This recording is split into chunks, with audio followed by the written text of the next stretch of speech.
இப்போ இந்த மருத்துவமனைக்கென்று இருக்கிற மருத்துவர்களுடைய அதாவது சாங்ஷன் ஸ்ட்ரென்த் என்று சொல்லப்படுகிற இந்த மருத்துவமனைக்கென்று நியமனமாக இருக்கிற மொத்த டாக்டர்களும் பணியில் இருக்கிறார்கள். காலி பணியிடங்கள் இந்த மருத்துவமனையை பொறுத்தவரை இல்லை. ஆனாலும் இங்கே இருக்கிற இந்த மருத்துவமனையின் உபயோகம் அதிகரித்து கொண்டிருக்கிற சூழலில் எதிர்காலத்தில் இன்னமும் மருத்துவர்கள் எண்ணிக்கையை கூடுதலாக்கி இரவு நேரங்களிலும் இங்கே சிகிச்சை 24 மணி நேரமும் இயங்கக்கூடிய மருத்துவ வசதிகளை இந்த மருத்துவமனைக்கு ஏற்படுத்துவதற்குரிய நடவடிக்கைகள் எடுக்கப்படும். காய்ச்சல் பாதிப்புகள்ங்கிறது இப்போ ஒரு நாள் 2 நாளில் மட்டும் இல்லை, எப்பவும் 365 நாள் இருக்கிற ஒன்று தான். அதனால் இன்னைக்கு இறந்தது ஏதோ ஒரு அந்த தினந்தோறுமான இறப்புகள் என்பது தொடர்ச்சியாக இருந்து கொண்டிருக்கிற ஒன்று. என்றாலும் இந்த சிறப்பு காய்ச்சல் என்கின்ற வகையில் எந்த காய்ச்சலும் இல்லை. இப்போ தமிழ்நாட்டில் டெங்கு மாதிரியான அந்த பாதிப்புகளே மிக பெரிய அளவில் கட்டுக்குள் இருக்கிறது. நாளொன்றுக்கு டெங்கு பாதிப்புகள் ஒரு 25-30 என்கின்ற அளவில் இருந்து கொண்டிருக்கிறது. இறப்புகளை பொறுத்தவரை மிக மிக குறைவு. காய்ச்சலினால் ஏற்படுகிற இறப்புகள் எதை ஒட்டி வரும்னா, ஒன்று காய்ச்சல் பாதிப்புகள் வந்தவுடனே குழந்தைகளுக்காக இருந்தாலும் யாருக்காக இருந்தாலும் வீட்டிலேயே வைத்து சிகிச்சை பெறுவது, மருத்துவர்களின் ஆலோசனைகள் பெறாமல் சிகிச்சை பெறுவது, அது ஒரு பெரிய அளவில் தீவிரமடைந்ததற்கு பிறகு மருத்துவமனைகளை நாடுவது, அந்த மாதிரியாக இல்லாமல் காய்ச்சல் பாதிப்புகள் எதுவாக இருந்தாலும் உடல்நல குறைவுகள் எதுவாக இருந்தாலும் உடனடியாக இப்போ தான் எல்லா இடத்துலையும் மருத்துவ வசதிகள் இருக்கிறது.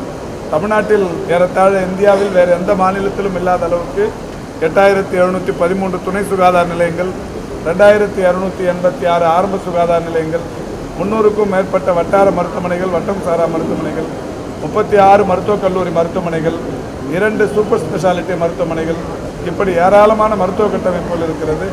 அதே மாதிரி தனியார் மருத்துவமனைகளும் இன்றைக்கி அது ஒரு பெரிய அளவில் தமிழ்நாட்டில் சிறப்பான மருத்துவ சேவையை செய்து வருகிறார். எனவே மருத்துவர்களின் ஆலோசனைகளை பெறாமல் வீடுகளிலேயே தொடர்ச்சியாக சிகிச்சை பெற்று முற்றிய நிலையில் உயிர் போகும் நிலையில் மருத்துவமனைகளுக்கு வருவது என்பது தவிர்க்கப்பட வேண்டும் என்று கேட்டுக்கொள்ளப்படுகிறார்கள். அதாவது பூங்காக்கள் சமூக விரோதிகளின் புகலிடமாகவும் மாறிடக்கூடாதுங்கிறதால தான். இப்போ எல்லாருமே காலையில் நடக்கிறவங்க பெரும்பகுதியாக 8-9 முடிச்சிடுவாங்க. 10 மணிக்கு மேலே பூங்காவில் எந்த பூங்காவிலையும் அந்த நடைபயிற்சி மேற்கொள்பவர்கள் அதிகமாக பயன்படுத்துறது இல்லை. அது மாதிரி ராத்திரியிலையும் 8 மணிக்கு மேலே பூங்காக்கள் பயன்படுத்துவதில்லை. அதனால் அது வேறு மாதிரியான சமூக விரோத புகலிடமாக பூங்காக்கள் மாறிடக்கூடாது, இன்னொன்று பராமரிப்பும் முறையாக இருக்கணும் அப்படிங்கிறதுக்காக அந்த கால நிர்ணயம் பண்ணியிருக்கிறாங்க.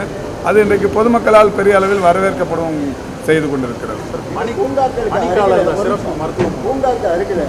நோயாளிகள் உறவினர்கள் மருத்துவமனைகளிலேயே தங்குவதற்கு இடம் ஏற்பாடு செய்யப்பட்டிருக்கிறது. அது மாதிரி இல்லாத மருத்துவமனைகளில் அங்கே ஏற்பாடு பண்ணிக்கலாமே தவிர வெளியில் வர்றவங்க பூங்காவில் தங்கறதுக்குரிய ஏற்பாடுகளை செய்யக்கூடாது. பொது இடங்களில் அது இந்த மாதிரி பொழுதுபோக்கு இடங்களில் பொதுமக்களில் தங்குவதற்கு அனுமதிப்பது என்பது சரியாக இருக்காது. சார், பனிக்காலத்தில் இப்போ சிறப்பு மருத்துவம் எவ்வளோ இடங்களில் பனிக்கால சிறப்பு மருத்துவ முகாம்கள் ஒன்றும் இல்லைங்க. தேவைப்பட்டால் நடத்துவோம். அது குறிப்பாக இப்போ நம்முடைய சட்டமன்ற உறுப்பினர், குறிப்பாக மாதவரம் சட்டமன்ற உறுப்பினரும் பாராளுமன்ற உறுப்பினர், நம்முடைய இந்த தொகுதியின் சட்டமன்ற உறுப்பினர் அண்மையில் ஏற்பட்ட அந்த ஒரு பாதிப்பு ஏற்பட்ட பகுதியில் லங்ஸுக்கான அந்த நுரையீரலுக்கான சிறப்பு மருத்துவ முகாம் கேட்டிருக்காங்க. ஏற்கனவே நம்ம ஒரு 3 நாள் அங்கே நடத்தியிருக்கிறோம். இப்போவும் திரும்ப வேணும், ஒரு ஜென்ரல் கேம்ப் ஒன்று போடணும்னு சொல்லிக்கிறாங்க. இப்போ உடனடியாக டிஎம்எஸ்களை சொல்லி வர ஞாயிற்றுக்கிழமை அந்த இடத்துல ஒரு பர்மனெண்ட் கேம்ப் ஞாயிறு திங்கள் 2 நாள் 3 நாள் தேவை இருந்தாலும் அந்த லங் ஸ்பெஷாலிட்டி கேம்ப் நடத்துறதுக்கு சொல்ல போகிறோம். ஞாயிற்றுக்கிழமை காலையிலேருந்து அங்கே நடத்துவாங்க. ஒரு 2-3 நாள் அந்த பகுதி மீனவ குடியிருப்பு பகுதி மக்கள் தங்களுடைய உடல் நலனை, குறிப்பாக அந்த நுரையீரல் பரிசோதனைகளை முழுமையாக செய்து கொள்வதற்கு இன்றைக்கு திட்டமிடப்பட்டது. பாதகம் செய்பவரை கண்டால் நாம் பயங்கொள்ளலாகாது பாப்பா, மோதி மிதித்து விடு பாப்பா, அவர் முகத்தில் உமிழ்ந்து விடு பாப்பா. அண்மை செய்திகளை உடனுக்குடன் தெரிந்து கொள்ள இணைந்திருங்கள் இயம்நாடு தொலைக்காட்சியுடன்.